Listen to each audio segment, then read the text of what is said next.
अब तो शॉर्ट काटो कुछ चलो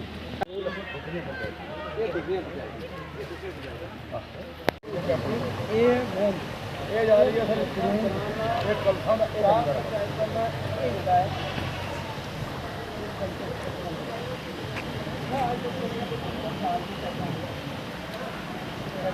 बंद हो जाना नाला बंद करना रात पार बंद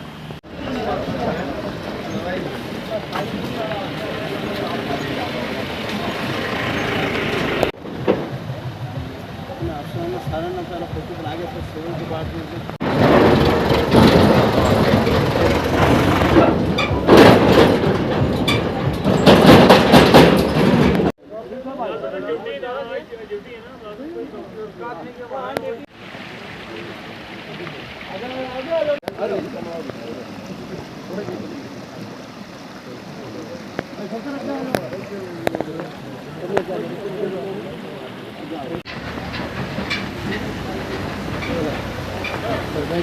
ये 5वां फेस है और इससे पहले भी जितने काम इससे पहले फेसों में लिखवाए गए, नोट करवाए गए, ऑफिसर आते रहे और मुलाजिम तमाम ड्यूटियों पे यहाँ आते हैं। आने के बाद वो काम लिखकर गवर्नमेंट को भेजते हैं, लेकिन बैक टू विलेज में जो है मेन फंडिंग नहीं होती, तो कोई काम डेवलपमेंट जो है बैक टू विलेज के ज़रिए से नहीं होती। ये बैक टू विलेज नहीं है बल्कि बर्बाद विलेज का नाम ही इसको देना चाहिए। तो मैं तो यूँ कहूँगा कि जब 5वां फेस है और 5 फेसों के अंदर जितने काम लिखवाए गए गवर्नमेंट को के ऑफिसरान को, उनमें से जब ज़मीन पे कोई काम हुआ ही नहीं और जब फंडिंग नहीं आती, पैसा ही नहीं आता, मेन गांव की जो समस्या है कि वो रोडों की समस्या है या गांव के स्कूलों की बिल्डिंगों की समस्या है, तो हम गवर्नमेंट से ये रिक्वेस्ट करना चाहते हैं कि जैसे हमारे बस स्टैंड टांडा के ऊपर मेन पुली है, यहाँ एक्शन भी आए, डीसी भी आए, सभी आए, ये 2 पुलियाँ अभी तक टांडा गली कालाबन रोड पे एक पुली बननी थी, उसके लिए जब महकमा PWD के पास पैसा नहीं, डिप्टी कमिश्नर 2 यहाँ आए, विज़िट किया, एक्शन में विज़िट किया और ये दोनों पुलियाँ अब तक नहीं बनी, तो क्या ज़मीन पे क्या काम होंगे। मैं PWD वालों से भी पूछना चाहता हूँ, आप हाईवे से लेकर टांडा तक की रोड की खस्ता हालत को देखें कि जब इन रोडों को PWD वालों ने रिपेयर करना होता है, हर साल 10 लाख रुपए रखा जाता है, वो 10 लाख रुपए कहाँ जाता है।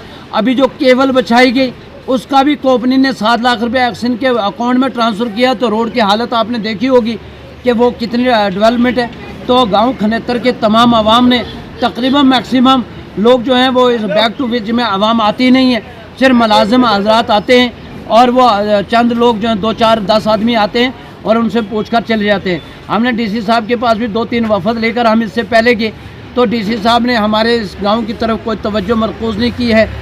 डीसी यासीन चौधरी साहब से मैं गुजारिश करूंगा कि खुदारा ये हेडक्वार्टर से सिर्फ 8 किलोमीटर पहुँच जो है गांव खनेतर से दूर है, गांव खनेतर दूर है।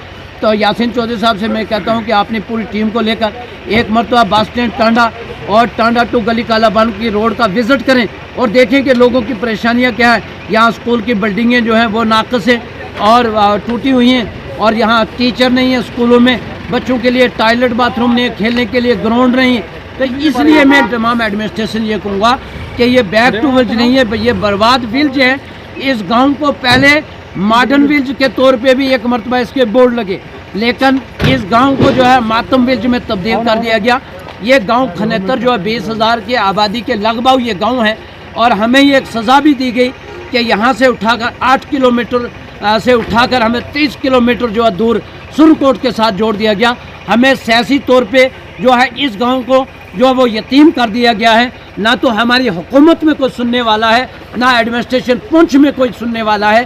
तो ये गांव जो है बेयार और मददगार जी रहा है। तो सरकार, तो केंद्र सरकार सिर्फ एक नहीं है, ग्राउंड पे कोई काम नहीं हो रहे। मैं इसी के ऊपर अपने मीडिया हजरात का शुक्रिया अदा करता हूं कि कम से कम मीडिया हजरात हमारे गांव में आए और हमारी बात को इस बैरी सरकार तक पहुंचाने का काम कर रहे हैं। और कम से कम एडमिनिस्ट्रेशन तक हमारी बात अगर जाए, उनके कान भी अगर खुल जाए। 2-3 वफद लेके मैं डीसी साहब से मिला, एक्शन पोस्ट से मिला, और गांव खनेतर में फिर भी उसके बावजूद कोई काम नहीं हो रहा। तो मैं अफसोस ही करता हूं अपनी हुकूमत का भी और अपनी एडमिनिस्ट्रेशन पहुँच का। मेरा नाम जान बहादुर, मैं सरपंच पंचायत हल्का खनेतर दुपरिया। जैसा कि आज गवर्नमेंट की तरफ से बैक टू विलेज 5th का प्रोग्राम चल रहा है। गवर्नमेंट के आला अफसरान हर पंचायत का दौरा कर रहे हैं। अच्छी बात है, गवर्नमेंट की एक अच्छी स्कीम है बैक टू विलेज गांव की, और चलो बहुत बड़ी एक स्कीम है जिसमें गवर्नमेंट के ऑफिसर आके वहाँ पे देखते हैं, लोगों की परेशानियाँ सुनते हैं। लेकिन जहाँ तक गवर्नमेंट लोगों की एक उम्मीदें हैं या लोगों की कुछ डिमांड है, उन पे तवज्जो गवर्नमेंट की तरफ से सही नहीं दी जा रही है। उसके लिए तब गवर्नमेंट ने बैक टू विलेज फर्स्ट करवाया, उसमें 2-2 लाख रुपए पर पंचायत दिए गए। 2 लाख में तो पंचायत में कोई बड़ा काम तो हो नहीं सकता, जो छोटे काम थे वो हुए। उसके बाद बैक टू विलेज सेकंड में 10-10 लाख रुपए दिए गए, उनके काम जो है वो ग्राउंड लेवल पे हुए हैं। बैक टू विलेज 3rd और 4th 5th का कोई काम अभी तक जो है नहीं है। लोगों की खासकर जो उम्मीदें हैं रोड कनेक्टिविटीज़ और एजुकेशन से, वो जो हैं वो कहीं ना कहीं अधूरी हैं।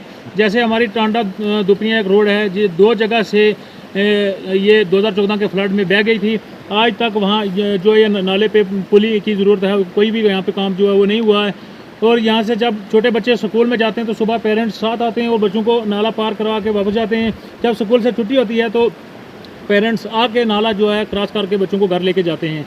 और ये कम से कम यहाँ से आगे जो है 10 से 15 हज़ार की आबादी जो है इस रोड पे आगे जो लोग हैं वो रह रहे हैं। लोगों की बहुत बड़ी परेशानी है। ऐसे ही एक टांडा सुखचवा से चुरून रोड है, उस पर एक स्लाइडिंग हुई, वहाँ वो रोड कट हो गई। उसके बाद मैं डीसी साहब के पास गया, अपने एक्शन साहब के पास गया। एक्शन साहब ने वहाँ पे विजिट भी किया और बोला ये प्रोटेक्शन वाल का काम जो है जल्द से जल्दी स्टार्ट हो जाएगा, हमने इसका टेंडर जो है वो प्रोसेस कर दिया है। आज तक वहाँ पे कोई ठेकेदार या कोई भी काम के लिए वहाँ पे नहीं आया है। लोग जो हैं हर बैक टू विलेज हो या कोई भी जो लोगों की मांग है, जब बैक टू विलेज में कोई ऑफिसर आता है तो लोग पहली उम्मीदें जो हैं वही लेके फिर आते हैं कि हमारी ये रोड कनेक्टिविटी थी, हमारी ये पुली थी, ये काम नहीं हुआ है, ये एजुकेशन का काम था, ये बिल्डिंग जो अधूरी पड़ी हुई है स्कूल की, ये काम नहीं हुआ है। मैं गवर्नमेंट से यही अपील करता हूँ कि आप जो गवर्नमेंट के ऑफिसर यहाँ पे भेजते हो, ये जो यहाँ से नोट करके बैक टू विलेज में भेजते हैं कि कंपलसरी क्या है उस पर गौर करें, इस पर जो है फोकस करें। शुक्रिया, थैंक यू।